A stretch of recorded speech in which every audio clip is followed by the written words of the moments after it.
ഇപ്പൊ എല്ലാവരും ഫേസ്ബുക്ക് ലൈവാണ്. പിന്നെ അത് പ്രാർത്ഥനാ സമ്മേളനമായി, പിന്നെ അത് ആത്മീയ തട്ടിപ്പായി മാറി. നമ്മൾ നിർത്തി കൈയ്യഴുകി. ഞാൻ ആരെയും കുറ്റം പറയുന്നില്ല. എനിക്ക് ഇല്ലെങ്കിൽ ലൈവിൽ വന്നിട്ട് ഇങ്ങനെ വെടിച്ചവനെ ഒന്ന് നിലവിളിക്കാൻ ആത്മാർത്ഥമായിട്ട് കഴിയില്ല. അതുകൊണ്ട് ആ പരിപാടി നമ്മളാണ് നിർത്തി. ഇപ്പൊ ലക്ഷങ്ങൾ കൂടുന്ന പരിപാടി ഇന്നലെ മിനിഞ്ഞാന്നൊക്കെ ആയിട്ട് നടന്നിട്ടുണ്ട്. ഇത് ലൈവ് പോകുന്നോണ്ടുള്ള പേടിയൊന്നുമില്ല. ഞാൻ പറയാം, എന്താണ് പെണ്ണുങ്ങൾക്ക് ഒരു അന്തമില്ലാതെ പോയത്? എന്താണ് ബസ് വിളിച്ച് കണ്ണൂരിൽ നിന്നും കാസർഗോഡ് നിന്നും കോഴിക്കോട് നിന്നൊക്കെ ആൾക്കാരെ അടിച്ച് കയറുകയാണ്. ഞാൻ അങ്ങനെ സദസ്സിൽ പോണ്ടെന്നല്ല പറയുന്നത്. പറയുന്ന കാര്യങ്ങളിൽ ആത്മാർത്ഥതയില്ലാതെ പണത്തിന് വേണ്ടി മാത്രം നടത്തുന്ന ദുആ സമ്മേളനങ്ങള് നിർത്തണമേ ഉമ്മത്ത്. പണത്തിന് വേണ്ടിയുള്ള ദുആ സമ്മേളനങ്ങൾ നിർത്തണം. പിരിവ് വേണ്ടെന്നല്ല ഞാൻ പറഞ്ഞു. പിരിവ് വേണം. ഇപ്പൊ ഇവിടെ പരിപാടി നടക്കുമ്പോൾ പിരിവ് വേണ്ടി വരില്ലേ? പിരിവ് മാത്രം ലക്ഷ്യമാക്കിയിട്ട് പരിപാടി വരും. നിസ്കരിക്കില്ല. ഗീബത്തും നമീമത്തിനും ഒരു കുറവുമില്ല. നിങ്ങൾ മജ്‌ലിസുൻ നൂറിനും ദുആ സമ്മേളനത്തിനും മാത്രം ഇങ്ങനെ ഓടിക്കൂടിയാ മതി. സ്വർഗം അങ്ങോട്ട് തുറന്നു കിട്ടും. അന്യവനെ കുറ്റം പറയുന്നതിൽ ഒരു കുറവില്ല ഈ ഉമ്മത്തിന്. ഉള്ളത് പറഞ്ഞാൽ ഗീബത്താണ്, ഇല്ലാത്തത് പറഞ്ഞാൽ കളവാണ്. 5 നേരം നിസ്കരിക്കുക, ഗീബത്ത് പറയും അല്ലേ? പരിപാടി വെക്കുക, നിസ്കരിക്കാതിരിക്കുക. നടക്കൂല, ഒരു കാര്യമില്ല പരിപാടി. അപ്പൊ അങ്ങനത്തെ തട്ടിപ്പുകളൊക്കെ ലൈവ് പരിപാടി നടക്കുക. ഇവിടെ വെള്ളം വെക്കുക, എന്നിട്ട് ഊതുക, വീട്ടില് ഫലം കിട്ടുക. സുന്നത്ത് ജമാഅത്ത് എന്ന് പറഞ്ഞ തട്ടിപ്പാണെന്ന് ആരും കരുതണ്ട. അല്ലാഹുവിന്റെ ഔലിയാക്കന്മാരുടെയും മശായിഖന്മാരുടെയും മാർഗമാണ് അഹ്ലു സുന്നത്തി വൽ ജമാഅ. അത് തട്ടിപ്പല്ല. സോഷ്യൽ മീഡിയയിലൂടെ തട്ടിപ്പിലൂടെ ആളുകളുടെ പണം കവരാൻ വേണ്ടി മാത്രം പരിപാടി നടത്തുന്നത് ശരിയല്ല. ഇതെന്റെ വ്യക്തിപരമായ നിലപാടാണ്, മർഹബയുടെ നിലപാടല്ല. ഇതിന്റെ ഉത്തരവാദിത്വം എനിക്കാണ്. കഴിഞ്ഞ ദിവസം 2 ദിവസം മുമ്പുണ്ടായി. ഖുർആൻ ഓതുമ്പോ തെറ്റി ഓതുക. ഖുർആൻ തെറ്റിയിട്ട് ഓതാനുള്ള ഗ്രന്ഥാണോ? ഫാത്തിഹ പോലും നേരായി ഓതാൻ അറിയാത്ത ആൾ എങ്ങനെയാണ് ആത്മീയ നേതാവുക? എനിക്ക് മനസ്സിലാവുന്നില്ല. ഭയങ്കര ആൾക്കാരാണ് ഹബീബിങ്ങളെ. അപ്പൊ നമ്മളാ ഡിലീറ്റ് ചെയ്തോളൂ കേട്ടോ. ഈ പറഞ്ഞൊക്കെ ഡിലീറ്റ് ചെയ്തോളൂ. നമുക്ക് അങ്ങനെ പോവാം. അപ്പൊ റസൂലുള്ളാഹി സ്വല്ലല്ലാഹു അലൈഹി വസല്ലമയുടെ ബാല്യ കൗമാരത്ത്, ടീനേജ് കാലത്ത് അല്ലെ, 13, 14, 15, 16, 17, 18, 19 ഈ ടീൻ എന്ന് പറഞ്ഞ ടീൻ ഏജ് കാലത്ത് ഹബീബായ പ്രവാചകരുടെ നിഴലായി നടന്ന ആളാണ് അബൂബക്കർ സിദ്ദീഖ് റളിയല്ലാഹു അൻഹു. അവിടെ നിന്നങ്ങോട്ട് നുബുവത്തിന് ശേഷവും മുമ്പും എല്ലാ സന്തോഷത്തിലും സങ്കടത്തിലും ഒപ്പം നടന്നയാളാണ് അബൂബക്കർ സിദ്ദീഖ് റളിയല്ലാഹു അൻഹു. എല്ലാ സമയത്തും സിദ്ദീഖ് റളിയല്ലാഹു അൻഹു ആ ജനാസക്ക് മുന്നിൽ ഹബീബായ പ്രവാചകരുടെ മുഖത്തേക്ക് നോക്കി നിന്നപ്പോ എന്തൊക്കെ സംഭവങ്ങളാണ് മനസ്സിലൂടെ കടന്നുപോയിട്ടുണ്ടാവുക. 61 കൊല്ലക്കാലത്തെ വേദനാ നിർഭരമായ യാത്ര. ഗുഹായുടെ ഉള്ളിൽ പാമ്പ് കൊത്താൻ വന്നപ്പോൾ കണ്ണുനീരോടെ പ്രവാചകനെ രക്ഷിച്ച ഓർമ്മ അല്ലേ? പലായനത്തിന്റെ വേളയിൽ സുറാഖത്ത് ബിൻ മാലിക്കിന്റെ ഊരിപ്പിടിച്ച വാൾത്തല കാണുമ്പോൾ യാ റസൂലല്ലാഹ്, ശത്രു ഇതാ അടുത്തെന്ന് പറയുമ്പോൾ നിലാവ് പോലെ പുഞ്ചിരിച്ച് സിദ്ദീഖ് ലാ തഹ്സൻ ഇന്നല്ലാഹ മഅനാ, അല്ലാഹു കൂടെയുണ്ട് മോനെ, പേടിക്കണ്ടെന്ന് പറഞ്ഞ നിമിഷം. ഇങ്ങനെ എത്ര ചരിത്ര ഓർമ്മകൾ. ഹബീബായ പ്രവാചകരുടെ നെറ്റിത്തടത്തേക്ക് ചുംബിച്ചിട്ട് സിദ്ദീഖ് തങ്ങൾ പറയുകയാണ്, ഇന്നാ ലില്ലാഹി അല്ലാഹുൽ മുസ്തആൻ നഈശു ബിഹാലില്ലാഹ് അല്ലാഹുൽ മുസ്തആൻ നതഖബ്ബലു ബിഹാ അഖ്ദാറല്ലാഹ്. പൊട്ടിക്കരഞ്ഞു സിദ്ദീഖ്. എന്നിട്ടൊരു വാക്ക് കൂടി പറഞ്ഞു, വമാ അത്യബക ഹയ്യാ വമാ അത്യബക മൈതാ. അങ്ങ് ജീവിച്ചിരിക്കുമ്പോഴും സുഗന്ധമാണ് നബിയേ, അങ്ങ് മരിച്ചപ്പോഴും സുഗന്ധമാണ് നബിയേ. ആയിഷാ ബീവിയുടെ വീട്ടിലെ സുഗന്ധ പരിമളമാണ്, അവിടെ സുഗന്ധ പരിമളമാണ്. സ്വർഗത്തിലെ കസ്തൂരിയുടെ സുഗന്ധമാണ്. നബിയേ, അങ്ങേക്കിനി ഒരു മരണമില്ല നബിയേ എന്ന് പറഞ്ഞ് സിദ്ദീഖ് തങ്ങൾ പുറത്തിറങ്ങുകയാണ്. പ്രണയമേ പ്രണയമേ അനുരാഗമേ, സ്നേഹമാണത്. ഈ സിദ്ദീഖ് തങ്ങളുള്ള സ്വർഗത്തിലേക്ക് പോകാനാ ഞാനും നിങ്ങളും പണിയെടുത്തുകൊണ്ടേയിരിക്കുന്നത്. നമ്മളെവിടെ നബിയെ സ്നേഹിച്ചത്? അങ്ങനെ സ്നേഹിച്ചയാളെ കാണാൻ അല്ലാഹുവിന്റെ റസൂൽ ഇങ്ങോട്ട് വരും. ഒരു 5 മിനിറ്റ് ലൈവ് ഒന്ന് കട്ട് ചെയ്യണം കേട്ടോ. ഒരു പ്രധാനപ്പെട്ട കാര്യം പറഞ്ഞ് നമുക്ക് അവസാനിപ്പിക്കാം. ഹബീബിങ്ങളെ, നമ്മള് നാട്ടിലൊക്കെ ചിലർ പറയാറുണ്ട്, പ്രവാചകനെ സ്നേഹിക്കുക എന്ന് പറഞ്ഞാൽ പിൻപറ്റലാണ് എന്ന് പറയാറുണ്ട്. Not the point. പ്രവാചകനെ സ്നേഹിക്കുക എന്ന് പറഞ്ഞാൽ പിൻപറ്റലാണ് എന്ന് ചില ആളുകൾ പ്രസംഗിക്കാറുണ്ട്. ഞാൻ ആ തർക്കങ്ങളിലേക്ക് പോകുന്നില്ല. എനിക്കങ്ങനെ തർക്കങ്ങൾ ഇഷ്ടമില്ല. ആരെങ്കിലും കുറ്റപ്പെടുന്ന ഒരു ശൈലി എൻ്റെ അടുത്തില്ല. നേരത്തെ ഞാൻ ആത്മീയ തട്ടിപ്പിനെ പറഞ്ഞത് പേഴ്സണലി ആരെയും ഹരാസ് ചെയ്തതല്ല, നമ്മുടെ സമൂഹത്തിന്റെ ഒരു നിലപാടിനെ കുറിച്ച് പറഞ്ഞതാണ്. അല്ലെങ്കിൽ പേരെടുത്ത് പറയല്ലോ. ഹബീബിങ്ങളെ, നമ്മുടെ നാട്ടിലൊക്കെ പ്രസംഗിക്കുമ്പോൾ ആളുകൾ പറയുന്നത് പ്രവാചക സ്നേഹം എന്ന് പറഞ്ഞ പിൻപറ്റലാണ്, അല്ല നിങ്ങൾ നബിദിനം നടത്തലല്ല, മൗലൂദ് ഓതല്ല എന്നൊക്കെ പറയുന്ന ചില ആൾക്കാരുണ്ട്. ഞാൻ പറയട്ടെ, റസൂലുള്ളാന്റെ കാലത്ത് റസൂലുള്ളാഹി സ്വല്ലല്ലാഹു അലൈഹി വസല്ലമയെ പിൻപറ്റിയ ആൾക്കാർ മദീനത്തെ പള്ളിയിൽ ഉണ്ടായിരുന്നു. റസൂൽ എങ്ങനെയാണ് സുജൂദ് ചെയ്തത്, എങ്ങനെയാണ് റുക്കൂ ചെയ്തത്, വളരെ പെർഫെക്ഷനോടെ ചെയ്ത ആൾക്കാരുണ്ട്. പക്ഷേ ഖൽബിൽ റസൂലുള്ളാഹിനോട് അവർക്ക് ഇഷ്ടമുണ്ടായിരുന്നില്ല. അവരെ കുറിച്ച് ഖുർആൻ പറഞ്ഞത് വഹും മുനാഫിഖൂൻ എന്നാണ്, കപട വിശ്വാസികൾ എന്നാണ്. നിങ്ങൾക്ക് എന്നോട് സ്നേഹമാണെന്ന് പറഞ്ഞ് ചിരിക്കാൻ പറ്റും, പക്ഷേ മനസ്സിൽ ഉണ്ടാകുമ്പോഴേ അത് യാഥാർത്ഥ്യമാകുള്ളൂ. നിങ്ങൾക്ക് എന്നോട് സ്നേഹം ഉണ്ടോ? നിങ്ങളെ പറയൂ, നിങ്ങൾക്ക് എന്നോട് സ്നേഹം ഉണ്ടോ? ഈ ചെറിയ കുട്ടികൾ പറയണ്ട, വലിയ ആൾക്കാർ പറയാം, നിങ്ങൾക്ക് എന്നോട് സ്നേഹം ഉണ്ടോ? ഒന്നുണ്ടെന്ന് പറഞ്ഞോട് കൈ വന്നിച്ചാണ് കാണട്ടെ. താത്തരുത് കേട്ടോ, പൊന്തിച്ചു പിടി. ആ പൊന്തിച്ച ആളുകളൊക്കെ അവരുടെ മൊബൈൽ ഫോണുകൾ കൊണ്ടുവരും.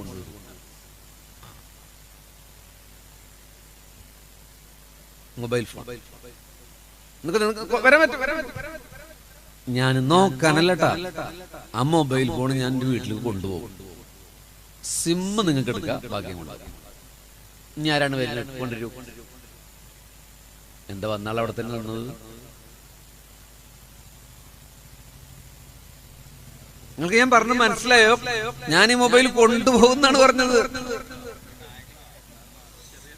എന്റെ പ്രഭാഷണ ജീവിത ചരിത്രത്തിൽ ഞാൻ ഇങ്ങനെ എവിടെയൊക്കെ ചോദിച്ചിട്ടുണ്ടോ അവിടെയൊന്നും ഒരു മനുഷ്യൻ എഴുന്നേറ്റ് വന്നിട്ടില്ല.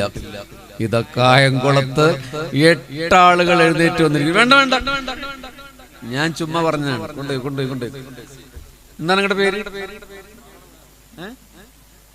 കുഞ്ഞു കൊച്ചു. നിങ്ങളുടെ പേരെന്താ? നവാസ്.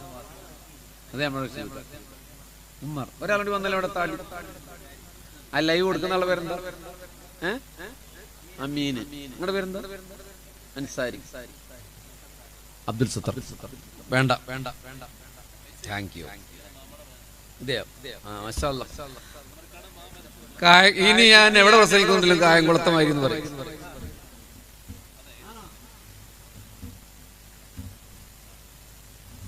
മൂപ്പര് വെറുതെ അല്ല ആദ്യമായി ചാടിയത്. കുഞ്ഞുണ്ണി സാഹിബ 7 കൊല്ലം മദീനത്തുണ്ടായ ആളാണ്. മാഷാ അല്ലാഹ്. ഞാൻ തമാശക്ക് പറയില്ല, ഒരാള് പോലും എഴുന്നേറ്റ് വരാറില്ല. കാരണം മൊബൈൽ ഫോൺ അങ്ങോട്ട് പോവല്ലേ, നിങ്ങൾ ഞെട്ടിച്ച് കളഞ്ഞിട്ട. പക്ഷെ കൈ പൊന്തിച്ചിട്ട് മൊബൈൽ കൊണ്ടുവരാത്ത കുറെ മഹാന്മാരവിടെ ഇരിക്കുന്നുണ്ട്.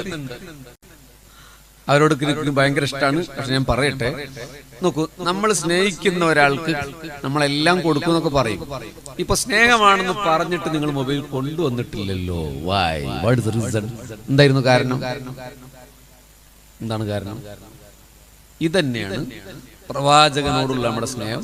നാട്ടുകാരോടും നമ്മുടെ കൂട്ടുകാരന്മാരോടൊക്കെ, ഭാര്യയോടും ഭർത്താവിനോടൊക്കെ നമ്മുടെ സ്നേഹം എത്രയേ ഉള്ളൂ.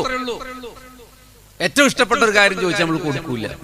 ഞാനിത് ഒരു പരീക്ഷണത്തിന് വേണ്ടി പറയാം. നമ്മൾ റസൂലുള്ളാഹിനോട് സ്നേഹം എന്ന് പറയുന്നുണ്ട്. റസൂലുള്ള ചോദിച്ചൊരു കാര്യം കൊടുക്കാൻ നമുക്ക് പറ്റും? ഇല്ല. എന്നാ കേട്ടോളെ. മദീനത്തെ പള്ളിയിൽ നിസ്കരിച്ചിട്ട് പോലും മനസ്സിൽ സ്നേഹം ഉണ്ടായിരുന്നില്ല.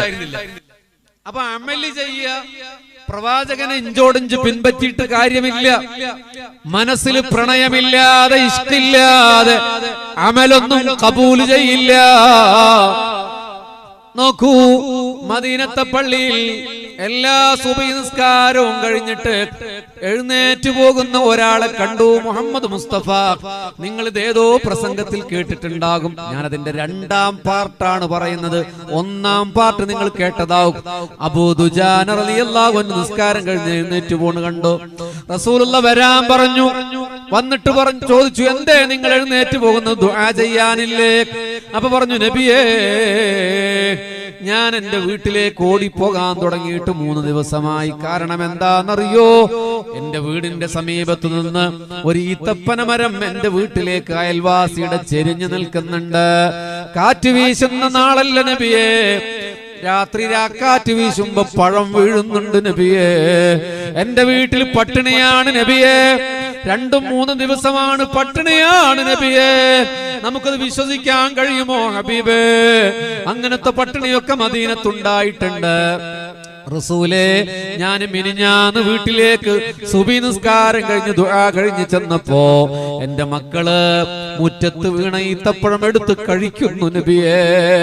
എനിക്ക് ദേഷ്യം വന്നു. റസൂലേ, അന്യവന്റെ ഹക്കാണ്, അയൽവാസിയുടെ മുതലാണ്, നമ്മുടെ മുറ്റത്ത് വീണതാണ്. അകലെന്നേ വിളിച്ചു പറഞ്ഞു, കഴിക്കല്ല മക്കളെ, തൊട്ടുപോകല്ല മക്കളെ, ഹക്കാണ് മക്കളെ, ഹറാമാണ് മക്കളെ, കഴിക്കല്ലേ എന്ന് പറഞ്ഞപ്പോഴ് എന്റെ മൂത്ത മകൻ നിലത്തേക്ക് ഇട്ടു നബിയേ. എന്റെ കൊച്ചുകുട്ടി അവൻ വായിൽ വെച്ച് കടിക്കുകയാണ് നബിയേ. എനിക്ക് ദേഷ്യം വന്നു നബിയേ. ഞാൻ അവന്റെ വായിലേക്ക് എന്റെ പരുപരുത്ത കയ്യിൽ കടത്തിയിട്ട് അവന്റെ പാൽപ്പല്ലുകളിൽ പതിഞ്ഞിരിക്കുന്ന ഈത്തപ്പഴം വലിച്ചു പുറത്തേക്ക് ഇട്ടു നബിയേ. എന്നിട്ട് പെറുക്കിയെടുത്ത അയൽവാസിയുടെ വളപ്പിലിട്ട് കൊടുത്തു നബിയേ.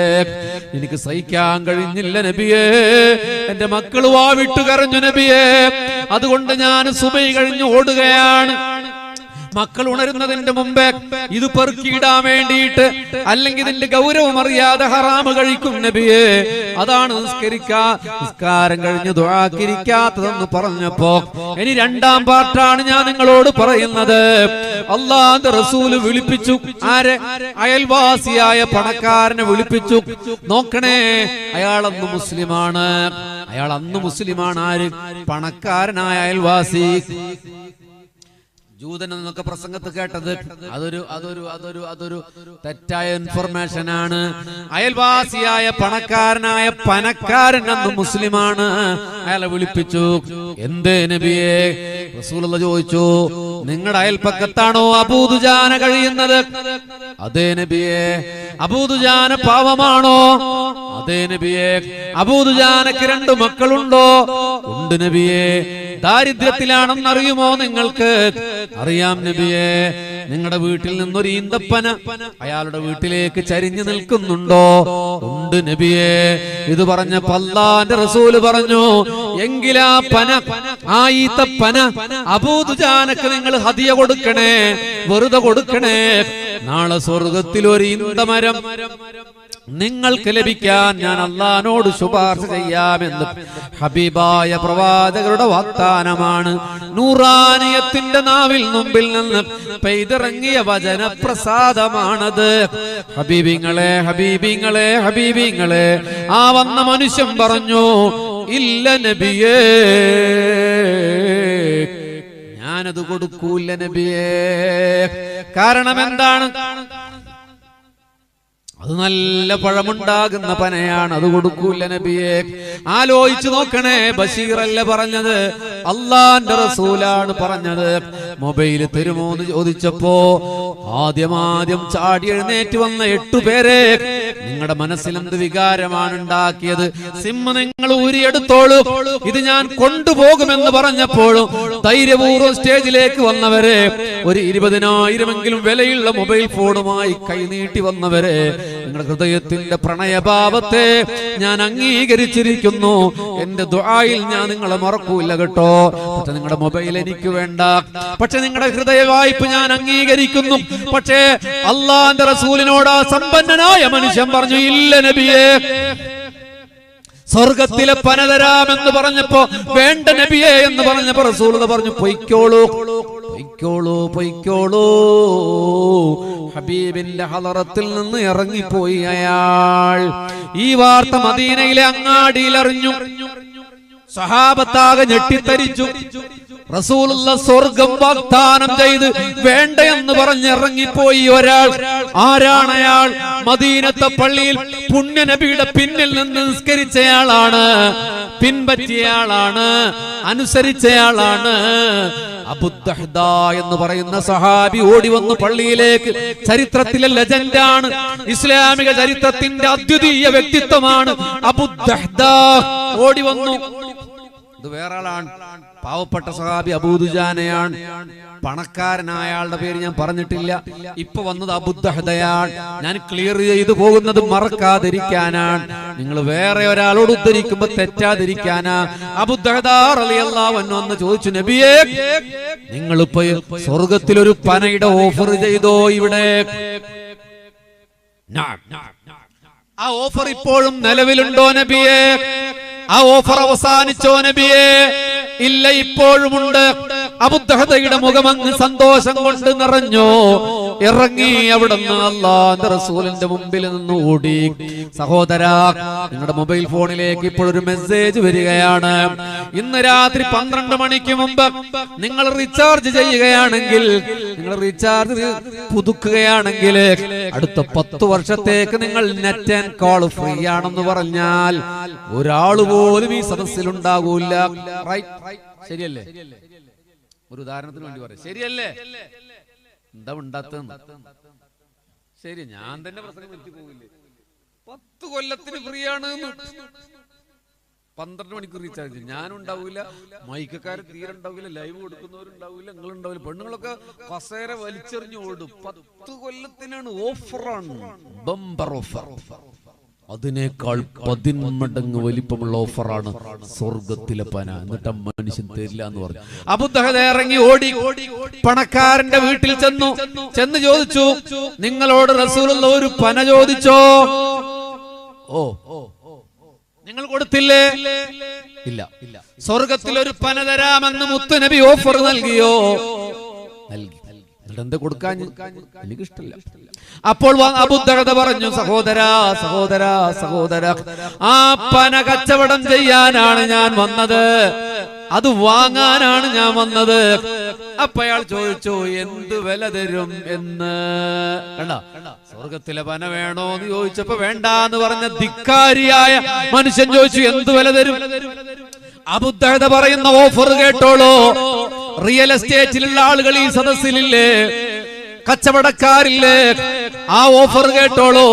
അബൂദഹ്ദ പറയുകയാണ്, മനുഷ്യ, മദീനത്തെ പള്ളിയുടെ സമീപമുള്ള എന്റെ തോട്ടമില്ലേ, ഈത്തപ്പനത്തോട്ടം, അത് മൊത്തമായി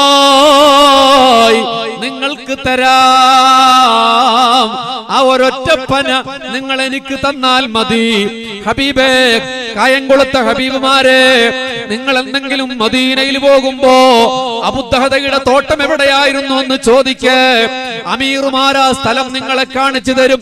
അപ്പൊ ഓർക്കണേ, മദീനയിലെ സായാഹ്നങ്ങളിൽ തിത്തിരി പക്ഷികൾ വന്നിരിക്കുന്ന ഈന്തപനയോലകളുടെ ഹരിതചാമരമുള്ള 100 കണക്കിന് മൂത്തു പഴുത്തു നിൽക്കുന്ന പനകളുള്ള വിശാലമായ തോട്ടമായിരുന്നു അബൂദഹ്ദയുടെ. 1 അല്ല 2 അല്ല 100 അല്ല, 100 കണക്കിന് പനയുള്ള തോട്ടം മൊത്തമായി ഞാൻ നിങ്ങൾക്ക് തരാം. ആ ഒരൊറ്റ പന റസൂലുള്ള ചോദിച്ച പന നിങ്ങൾ എനിക്ക് തരുമോ? ആ പണക്കാരൻ പറഞ്ഞു, നിനക്ക് ഭ്രാന്താണോ അബൂദഹദ? ഭ്രാന്താണോ നിങ്ങൾക്ക്? അതെന്താ അങ്ങനെ ചോദിച്ചേ? ഒരു പനക്ക് പകരം ഒരു തോട്ടമോ?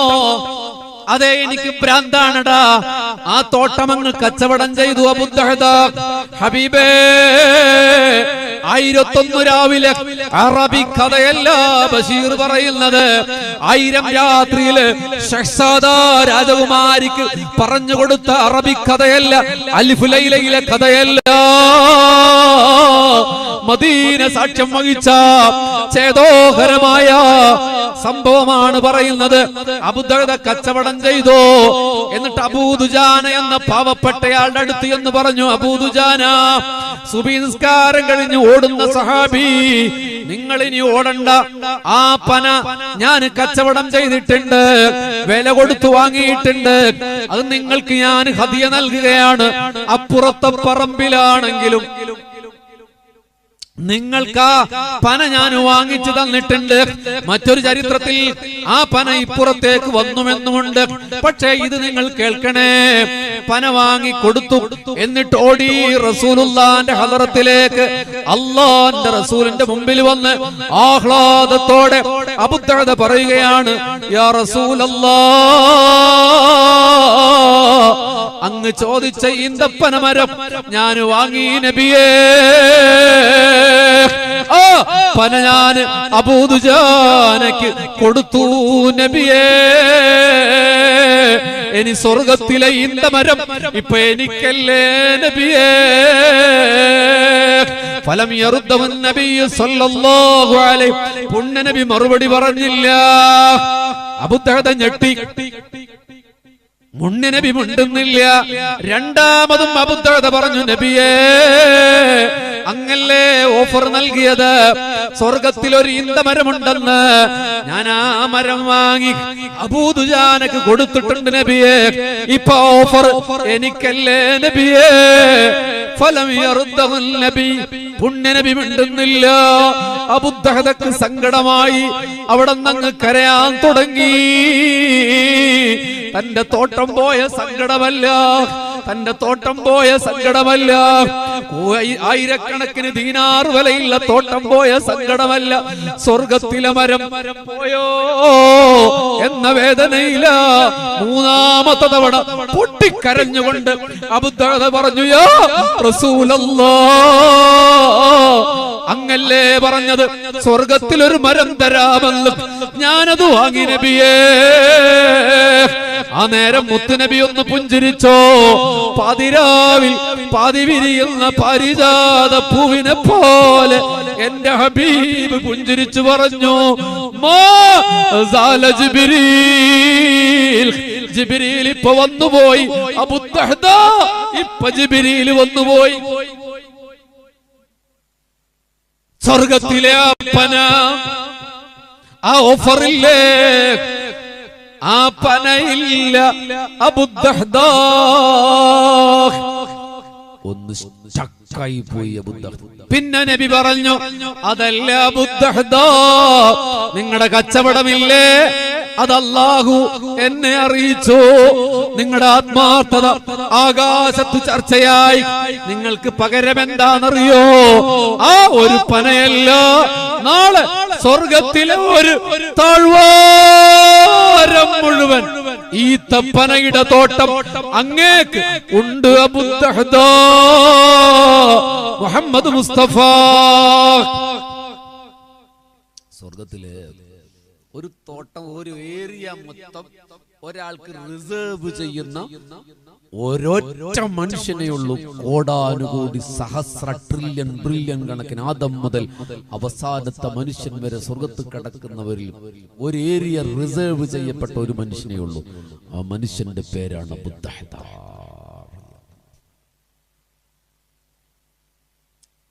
ഇവിടെ 2-3 പോയിന്റ് ഉണ്ട്. ഒരു പോയിന്റ് ഞാൻ പറയാം.